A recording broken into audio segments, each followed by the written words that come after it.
ఇక కొండాపూర్లో హైడ్రా కూల్చివేతలు కొనసాగుతున్నాయి. భిక్షపతి నగర్లో భూమికి అధికారులు ఫెన్సింగ్ వేస్తున్నారు. అయితే 60 ఏళ్లుగా తాము సాగు చేసుకుంటున్న భూమిని అన్యాయంగా లాగేస్తున్నారని బాధితులు వాపోతున్నారు.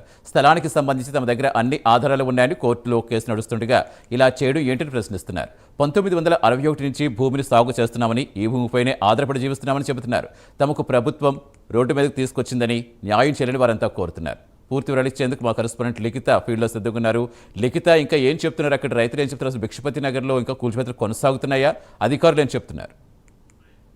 Thank you Satish. ఇప్పటికే హైడ్రా కూల్చివేతలకు సంబంధించి కూడా ప్రైమ్ 9 టీం అక్కడికి వెళ్ళడం జరిగింది. ఎవరైతే రైతులు ఉన్నారో ఆ భూమి ఎక్కడ ఉంది, ఎంతవరకు ఉంది, ఫింక్షన్ ఏ విధంగా వేస్తున్నారో అనే వివరాలను పూర్తి స్థాయిలో తెలుసుకోవడం కూడా జరిగింది.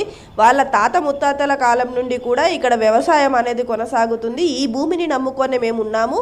ఏదైతే రోడ్డు ఇంతకు ముందు వేశారో ఆ రోడ్డు వల్ల కొంతవరకు ఇటువైపు, అంటే రోడ్డుకు అటువైపు పొలాలు ఉండేటివి, ఇటువైపు పొలాలు ఉండేటివి. కానీ రోడ్డు వేయడంతో నీరు అనేది ఆగిపోవడంతో ఇక్కడంతా కొంచెం చెత్తగా ఉందమ్మా. ఏదైతే సర్వే నెంబర్ 59 ఉందో అక్కడ కొంతవరకు చెత్తగా ఉంది. అయినా కూడా మేము ఈ భూమిని నమ్ముకొనే బ్రతుకుతున్నాము. మేము అందరం కూడా కూలి పనులు చేసుకుంటూ బతుకుతున్నాము. నీరు లేకపోవడంతో ఇక్కడ మాత్రమే ఈ యొక్క వ్యవసాయం అనేది ఆపేశాము. రోడ్డుకు అటువైపులో ఉన్న భూమిలో మాత్రం వ్యవసాయం అనేది కొనసాగుతుంది. కొద్ది రోజుల క్రితం మా ఇంటి పెద్ద చనిపోవడంతో ఆ యొక్క భూమిని పట్టించుకోలేదు. కానీ మేము పూర్తి స్థాయిలో అక్కడ చెట్లు చేమలు అన్నీ పెట్టుకొని ఎన్నో సంవత్సరాలుగా మేము ఇక్కడ ఈ భూమిని సాగు చేసుకుంటూ మేము బతుకుతున్నాము. అంతేకాకుండా గతంలో రోడ్డు వేసినప్పుడు కూడా మాకు ఆ రోడ్డు వైండింగ్లో ఏదైతే భూమి పోయిందో దానికి సంబంధించింది కూడా నోటీసులు ఇచ్చారు. ఏదైతే నష్టపరిహారం ఉంటుందో అది కూడా వస్తుంది అంటూ కూడా చెప్పారు. కానీ ఈలోపే ఈ యొక్క ప్రభుత్వం ఇలాంటి చర్యలు చేపట్టడం, పూర్తి స్థాయిలో మా ఫెన్సింగ్లు అంటే భూమి చుట్టూ పూర్తిగా ఫెన్సింగ్ అనేది ఏర్పాటు చేశారు. దాదాపు 36 ఎకరాలు కూడా ఉంటుంది ఇది భూమి అని కూడా చెప్తున్నారు. పూర్తిగా అక్కడ చూసుకున్నట్లయితే పరిస్థితి ఏదైతే ప్రభుత్వం గతంలో ఈ యొక్క ఎలక్షన్స్ టైంలో ఇచ్చిన హామీలు ఏవైతే ఉన్నాయో, మహిళలను బంగారు తల్లులను చేస్తాము, తులం బంగారం ఇస్తాము అనే విషయం పక్కన పెడితే ఈరోజు కూటికి లేకుండా పూర్తి స్థాయిలో రోడ్డు మీద పడేసిన పరిస్థితి ఉంది. మా పిల్లలు పెద్దగా ఎదిగారు, ఆడపిల్లలు ఉన్నారు మాకు పెళ్ళిళ్ళకి వచ్చిన వాళ్ళు.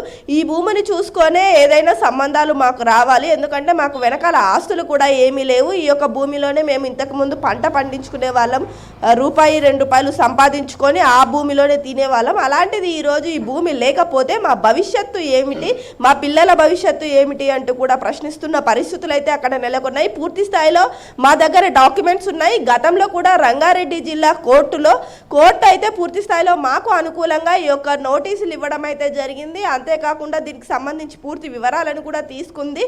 మాకు అనుకూలంగా తీర్పిచ్చిన తర్వాత మళ్ళొకసారి హైకోర్టుకు వెళ్ళడం, హైకోర్టులో ఇంకా నడుస్తూనే ఉంది.